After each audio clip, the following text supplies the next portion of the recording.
Inilah tempat wisata Puncak Bogor yang masih menjadi pilihan liburan akhir pekan bagi warga di Jabodetabek.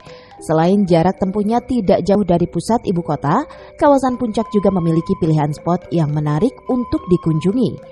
Salah satunya wisata edukasi Rumah Seni Budaya atau HMA yang ada di Desa Kopo, Kecamatan Megamendung, Kabupaten Bogor. Di sini para wisatawan selain melihat berbagai seni dan budaya khas Jawa Barat, para wisatawan pun bisa belajar langsung berbagai seni dan budaya yang ada di rumah budaya tersebut. Pengelola wisata edukasi Rumah Seni dan Budaya Halimah Munawir mengatakan, dengan berdirinya Rumah Seni dan Budaya bertujuan agar para pelaku seni dan budaya bisa berkumpul di rumah tersebut. Dan untuk para wisatawan ataupun pengunjung bisa diedukasi dengan kekayaan budaya yang ada di Indonesia, sehingga seni budaya asli Indonesia tidak punah.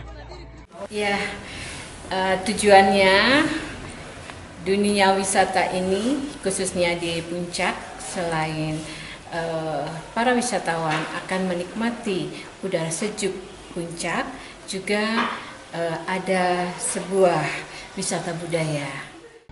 Dengan adanya Rumah Seni dan Budaya ini diharapkan generasi penerus bangsa bisa mewariskan ke anak cucunya tentang budaya di Indonesia.